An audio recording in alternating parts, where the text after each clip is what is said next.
Tocando os corações, te adorarei.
Fala aí, pessoal, como é que vocês estão? Tudo bem? Não. Enzo hoje? Putz, vamos lá, né? Fazer o quê? Então, galera, tô brincando. Mais um culto da UAI hoje com ele, com o Enzinho. Vem com nós que hoje vai ser sensacional, hoje vai ser especial demais. Deuteronômio 7, versículo 9 diz: Saibam, portanto, que o Senhor, o seu Deus, é Deus. Ele é o Deus fiel, que mantém a aliança e a bondade por 1000 gerações daqueles que o amam e obedecem aos seus mandamentos. Deuteronômio 7, 9.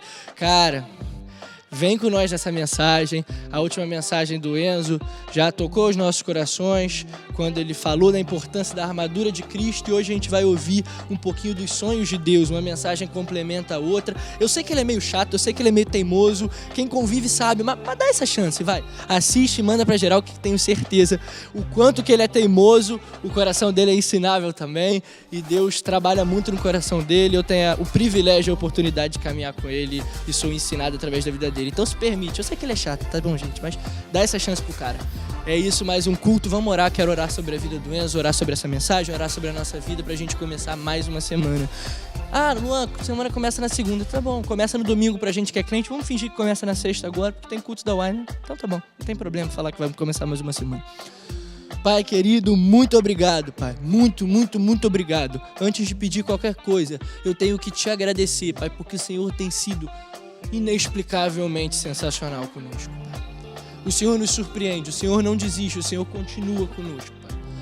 Muito obrigado, Pai. Muito obrigado pela vida do Enzo, Pai. Que o Senhor direcione ele em todos os caminhos, em todos os passos, Pai. Que o Senhor use a vida dele para que fale aos nossos corações e que essa mensagem faça sentido para nós, Pai. Abre os nossos ouvidos, nos dê foco, nos dê atenção para o Senhor ministrar no nosso coração aquilo que o Senhor quer falar, não que o Enzo quer falar, Pai, mas que o Senhor quer falar, Pai. Abra o nosso coração, abra a nossa mente, Pai, que nós possamos estar focados em aprender, em receber do Senhor, e nós possamos estar focados principalmente em querer te obedecer, querer viver, querer te amar, Pai, porque o Senhor já nos ama e o Senhor nos amou primeiro. Muito obrigado, Pai. Cuida da nossa vida, é isso que eu te peço e te agradeço, em nome de Jesus, amém. Vem, Enzinho, quebra tudo, Pai. Boa noite, é um prazer estar aqui com vocês nessa noite. Espero que esteja tudo bem na sua casa. E eu quero compartilhar uma palavra com você, ela tem muito a ver também com a palavra que eu compartilhei há um tempo atrás. Então, se você não viu, vá lá no nosso canal no YouTube, vê lá que tem tudo a ver também. Antes de começarmos, eu quero fazer uma oração com vocês. Quero te convidar a fechar os seus olhos, entrar nesse ambiente de oração, na presença do nosso Pai. Amém. Oremos. Senhor Deus, muito obrigado, Senhor, por esse dia. Muito obrigado, Pai, pela Tua mão, Senhor, que nos sustenta, independente de onde estivermos, Pai. Que a Tua mão, Pai, que nos dá provisão, Pai, de saúde financeira, da nossa família, que o Senhor possa estar, Deus, cuidando de cada área da nossa vida, de cada dificuldade, Pai. Nós te agradecemos por todo o sustento, Pai. E nós te pedimos que o Senhor abra os nossos olhos, Pai, para aquilo que não enxergamos, Pai. Para as bênçãos e provisões que o Senhor nos dá, que às vezes passam despercebidas, Pai. Eu quero te orar para que o Senhor possa abrir os nossos olhos e que sejamos gratos, Pai, àquilo que o Senhor faz por nós, Pai. Eu quero te orar nessa noite, que a Tua palavra, Senhor, ela vá de encontro aos nossos corações, ela vá trazendo um novo entendimento, Pai, que ela vá trazendo renovo, esperança, e que em nome de Jesus, Pai, as pessoas saiam daqui entendidas, com um novo entendimento, com uma metanoia, como diz o apóstolo Paulo. Muito obrigado, Pai, em nome de Jesus, nós te oramos, amém. O que eu quero falar para vocês nessa noite, quero conversar com vocês, pegar minha aguinha aqui. Quero falar com vocês sobre os planos de Deus para vocês, para nós. Entenda também planos como sonhos. E a gente sabe que a Bíblia ela é repleta de promessas, ela é repleta de planos, de sonhos de Deus para nós. E eu quero ler alguns para você, e antes de tudo quero ler o primeiro sonho de Deus. O primeiro sonho de Deus para nós, o apóstolo Pedro, ele deixa lá em 1 Pedro, capítulo 1, versículo 17 até o versículo 20, e diz o seguinte: uma vez que vocês chamam Pai, aquele que julga imparcialmente as obras de cada um, portem-se com temor durante a jornada terrena de vocês. Pois vocês sabem que não foi por meio de coisas perecíveis, como a prata ou o ouro, que foram redimidos da sua maneira vazia de viver, transmitida por seus antepassados, mas pelo precioso sangue de Cristo, como de um cordeiro sem mancha e sem defeito, conhecido antes da criação do mundo, revelado nestes últimos tempos em favor de vocês. Então, o apóstolo Pedro, ele deixa bem claro que o sacrifício de Cristo, o plano de salvação de Deus, foi criado antes mesmo da criação do mundo, antes mesmo da fundação dos céus. Então, antes mesmo de toda a criação, de Deus começar, o que diz lá em Gênesis dos 7 dias, ele já havia criado o plano de salvação. Ele já havia sonhado algo para nós. Ou como diz o apóstolo Paulo em Romanos 8, 29, aquele que de antemão os conheceu também os predestinou para serem conforme a imagem do seu Filho, a fim de que ele fosse o primeiro entre muitos irmãos. Então, antes da criação do mundo, Deus já havia sonhado para nós que seríamos herdeiros de seu reino, co-herdeiros junto com Cristo, que é o primeiro entre muitos irmãos. Esse é o primeiro sonho de Deus, antes mesmo da criação. Então não houve uma necessidade a partir do pecado do homem. Não, antes mesmo do homem pecar, já havia a cruz de Cristo estabelecida e fundada. Outros planos de Deus para nós, como por exemplo, lá em Isaías, capítulo 40, versículo 31, diz o seguinte: mas aqueles que esperam no Senhor renovam as suas forças, voam alto como águias, correm e não ficam exaustos, andam e não se cansam. Romanos 8, 28 também diz que tudo coopera para o bem daqueles que amam a Deus. E Jeremias 29, 11 diz o seguinte: porque eu conheço os planos que tenho para vocês, diz o Senhor, plano de fazê-los prosperar e não de causar dano, plano de dar a vocês esperança e um futuro. Então, que promessas que tem na Bíblia, que sonhos que tem na Bíblia, que estão disponíveis para nós. Mas esses são planos que Deus reservou para todos nós, e também tem planos individuais, propósitos individuais.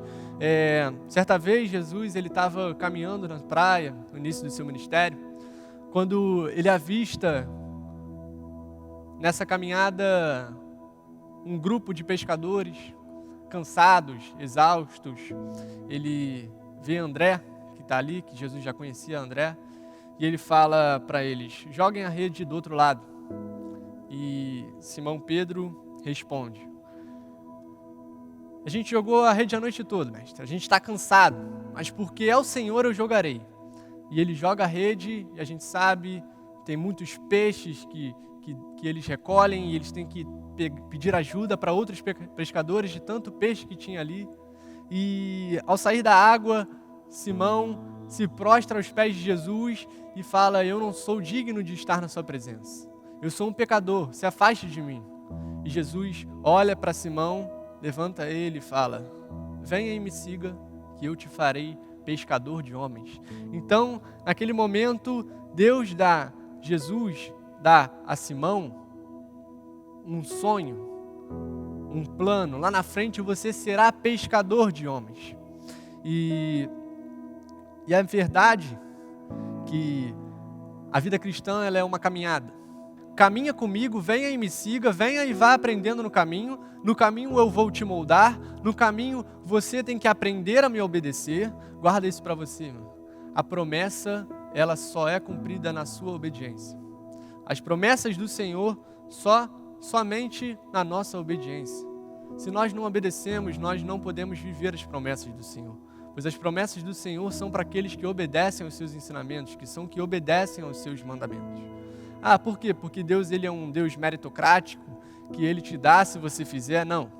Porque Deus não é como um juiz, mas sim como um conselheiro.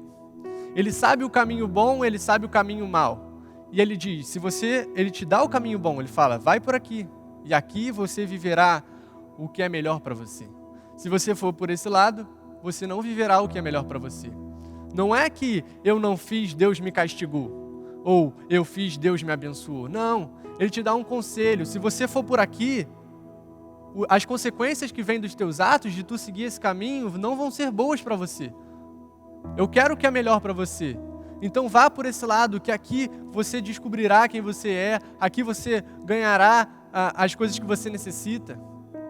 Então Deus não é um juiz, mas sim um conselheiro. Por isso que nós tomamos posse da promessa através da nossa obediência. Se Simão não obedecesse ao Senhor, aos seus mandamentos, com certeza ele não viraria um pescador de homens, um homem como Jesus. Então, nessa caminhada, nós vamos sendo moldados, nós vamos sendo lapidados, para que possamos chegar lá nos sonhos que Deus sonhou para nós, nos planos que Deus estabeleceu para nós, e possamos chegar como homens fortes, mulheres preparadas, mulheres inteiras para viver aquele propósito de Deus para nós. Só que quase sempre nos processos, ele vem acompanhado de choro e sofrimento. E eu quero compartilhar um testemunho de uma moça chamada Yoni Tada. E ela era uma americana.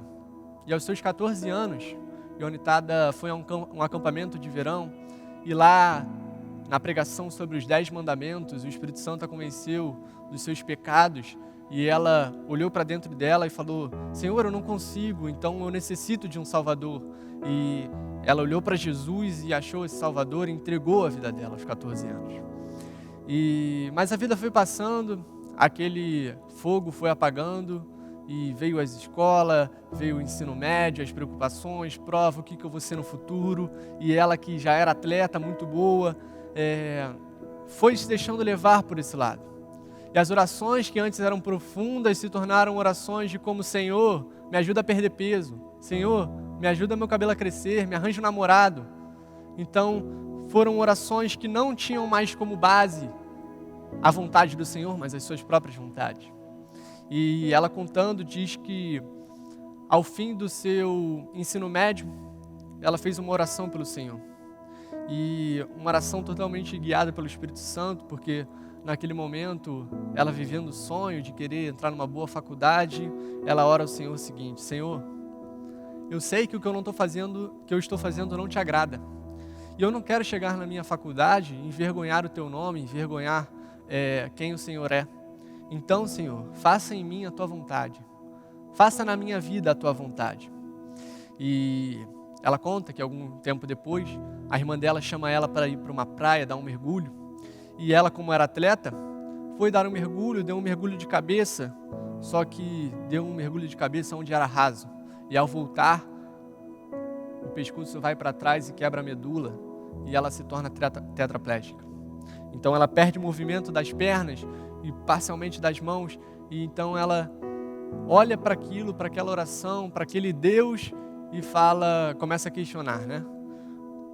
Quem é esse Deus que, para eu viver os sonhos dele, eu tenho que perder o meu corpo ou perder os meus movimentos? Quem é esse Deus cruel? E ela conta diversas vezes, enquanto ela estava no hospital, e alguns crentes, algumas pessoas da sua igreja iam lá e recitavam, liam para ela aquele versículo que eu li para vocês de Jeremias 29:11, que ele diz o seguinte, de novo, vou ler: porque eu sou o Senhor, conheço os planos que tenho para você. Plano de fazê-los prosperar e não de causar dano. Plano de dar para vocês um futuro e esperança. E ela olhava para aquilo e falava: Senhor, que Deus é esse que fala que não quer me causar dano? Será que tetraplegia não é dano suficiente? Então o tempo passa e ela olha para aquele contexto de Jeremias 29. Um contexto de que o povo judeu estava na Babilônia sendo escravo, sendo açoitado, sendo humilhado. E ela fala: o Senhor Deus deu essa palavra para ele no momento que eles estão no momento de escravidão. Então talvez fazer prosperar não tenha a ver muito com o corpo físico ou com as bênçãos aqui da terra. Quer dizer que não causar dano talvez não seja para o meu corpo, e ali ela descobre uma cura que vai além da sua tetraplegia. É uma cura espiritual, uma cura da alma, uma cura dos caminhos que ela estava percorrendo errado. Então, quase sempre os processos vêm acompanhados de choro e sofrimento. Eu quero ler uma passagem que está lá em Hebreus, capítulo 5, versículo do 7 ao 9. Olha o que diz. Durante os seus dias de vida na terra, Jesus ofereceu orações e súplicas, em alta voz e com lágrimas, àquele que o podia salvar da morte, sendo ouvido por causa da sua reverente submissão. Embora sendo filho, ele aprendeu a obedecer por meio daquilo que sofreu. Então Jesus, ele aprende a obedecer a partir daquilo que ele sofreu. Os processos que ele passou na vida dele, ele aprendeu através do sofrimento. Por isso que eu falo que quase sempre os processos ele vem acompanhado de choro e sofrimento. Mas por quê? Porque o processo de lapidação vem sempre acompanhado da negação. Como diz lá em Lucas 9, capítulo 23, versículo 23 ao 27, Jesus está falando sobre a cruz. Ele fala: quem quer ser o meu discípulo, pegue a sua cruz e me siga. E quem me seguir certamente morrerá, mas quem morrer por mim certamente terá a vida eterna. Então, o processo de lapidação, o processo de molde das nossas vidas, da nossa alma, vem sempre acompanhado da negação. E entenda-se negação como mortificação da carne, mortificação dos nossos pecados. E como diz o Israel Belo no seu livro Pastoreados por Paulo, mortificar a carne não quer dizer masoquismo, ou seja, prazer em sofrer. Não quer dizer que você vai ter prazer no seu sofrimento, que o sofrimento é uma coisa boa, não. E muito menos ascetismo, que é a negação dos desejos. Não me contradisse. A negação dos desejos não é você fazer o que você não quer, mas é uma metanoia, como diz em Romanos 12, 2. E eu quero ler para você essa parte do apóstolo Paulo quando ele escreve aos Romanos. Olha o que ele diz sobre metanoia. Ele diz o seguinte: não se amoldem ao padrão deste mundo, mas transformem-se pela renovação da sua mente, para que sejam capazes de experimentar e comprovar a boa, agradável e perfeita vontade de Deus. Então tudo coopera para o bem daqueles que amam a Deus, e a vontade de Deus ela é boa, perfeita e agradável aos que sofrem uma metanoia, ou seja, uma mudança de mente. Eu não faço não porque eu não quero, ou porque eu não posso. Eu faço porque eu entendi que Deus ele tem o melhor para mim e que aquilo que eu tinha em mente talvez não fosse o melhor. Ou, muitas vezes, não é o melhor. Porque se Deus está falando que o ao contrário é bom, ou outro caminho é bom, certamente aquilo não é bom para nós. Se cremos que a boa vontade de Deus também é a agradável vontade de Deus e perfeita vontade de Deus. Então, a negação ou a mortificação da carne não é um masoquismo, um ascetismo, mas sim uma metanoia, uma mudança de mente, uma mudança de entendimento.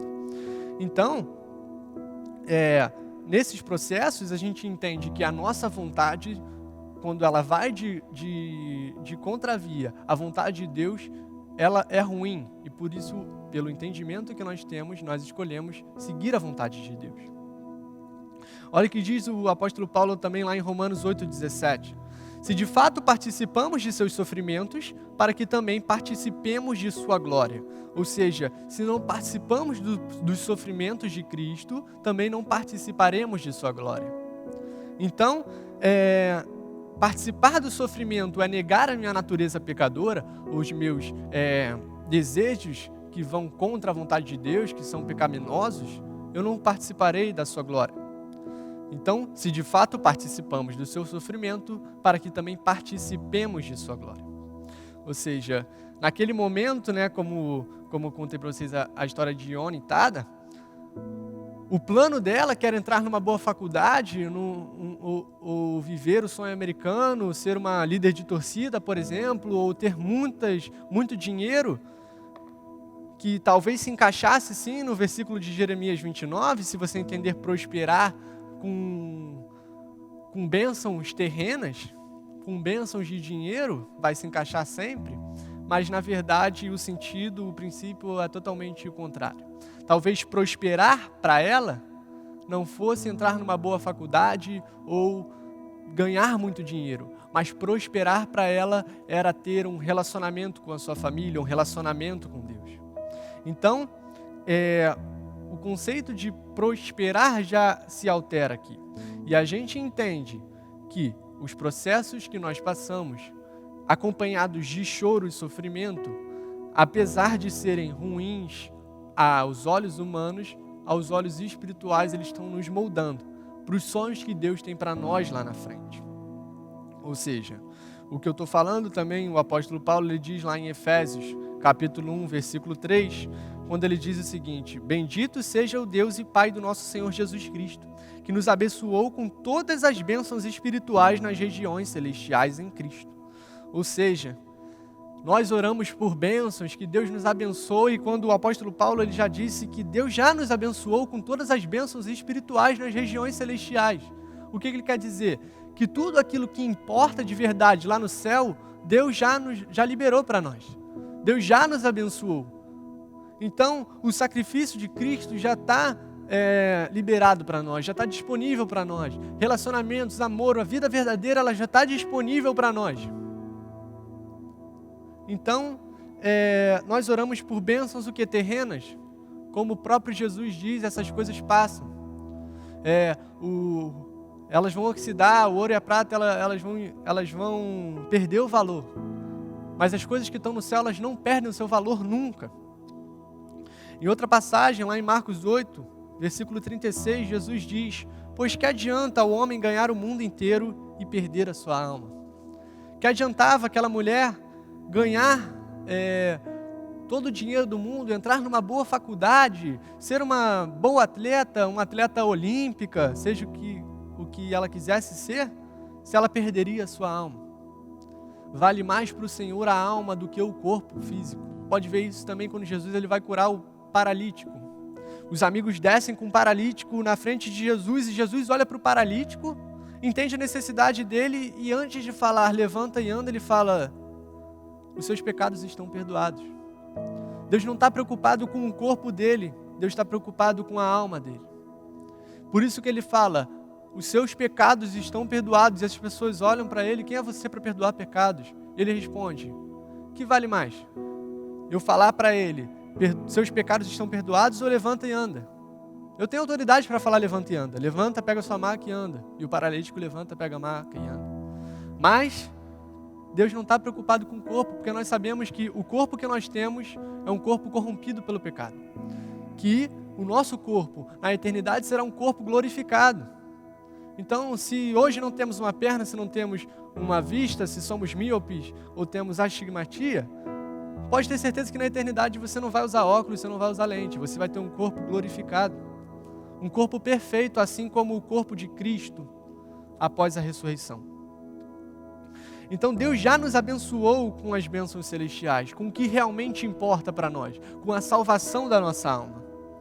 Então, o que eu quero falar para você, para finalizar a mensagem, seja ousado para sonhar os sonhos de Deus. Seja ousado para nas suas orações falar: Senhor, essa é a minha vontade, mas contudo seja feita a tua vontade. Como Jesus, que veio na terra, viveu o teu ministério e teve que negar sim os seus desejos, como a gente viu em Hebreus 5, versículo 7 ao 9, ele teve que negar, e pelos sofrimentos dele, ele aprendeu a obedecer.